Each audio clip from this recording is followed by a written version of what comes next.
le grand direct des médias, Jean-Marc Morandini. Le fait média du jour, c'est une émission qui fait d'ores et déjà scandale en Grande-Bretagne. Avant même sa diffusion, dans ce programme, des adolescents vont visionner une scène de sexe et ils devront dire, selon eux, s'il s'agit d'un viol ou non. Jérôme Ionetchenko, bonjour. Bonjour Jean. Vous êtes notre expert média. Expliquez-nous ce concept, le programme qui soulève déjà une polémique outre-Manche. Oui, cette émission s'appelle Is This Rape ? En français, ça signifie s'agit-il d'un viol ? Et cette question, elle va être posée à la télévision anglaise à un panel de 24 adolescents, 12 filles et 12 garçons. Quelques minutes auparavant, ils auront visionné une séquence de sexe entre deux jeunes gens, tournée expressément pour l'émission. Une scène de sexe fictive entre deux comédiens, c'est important de le souligner. Ces 12 adolescents devront déterminer si l'acte qui leur a été diffusé leur semble consenti ou s'il leur semble contraint. Pour répondre à cette question, ils s'appuieront sur la conversation entre les deux protagonistes, sur l'attitude de la jeune femme, sur ses gestes. Ce programme sera diffusé lundi prochain à 21h sur la 3e chaîne de la BBC, BBC Free, une chaîne destinée aux jeunes adultes. C'est un peu l'équivalent de France 4 en France. Mais depuis qu'il a été dévoilé, il provoque une vague de protestations. Et ce n'est pas le thème de ce programme qui est dans le viseur, mais c'est le dispositif mis en place pour l'émission qui a recours au vote du panel, mais aussi à celui des téléspectateurs.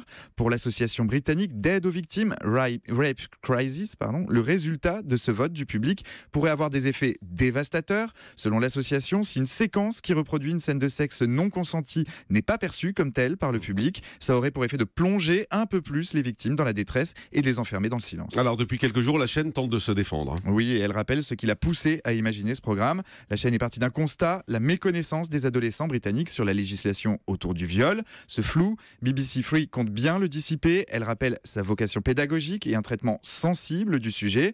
En plateau, après le vote du panel, un débat sera organisé avec un avocat spécialiste des affaires de mœurs. Il viendra expliquer ce que dit la loi, puis répondra aux questions des adolescents.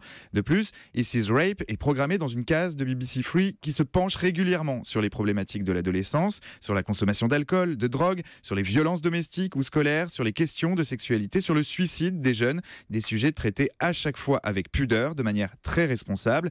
Mais ces précautions, cette bonne foi affichée, ne suffisent pas à calmer les détracteurs de ce programme qui ne désarment pas et demandent même une déprogrammation d'émissions. Alors, ça me rappelle quand même une polémique qui a eu lieu en France il y a quelques mois. C'était cette fois autour d'un programme sur l'alcool. Oui, ce programme, c'était Alcotest. Il y a un an, France 4 se penchait sur un comportement à risque, celui des jeunes face à l'alcool, face à ce qu'on appelle notamment le binge drinking. On y voyait notamment des jeunes adultes, des cobayes réagir dans différentes situations après une consommation d'alcool.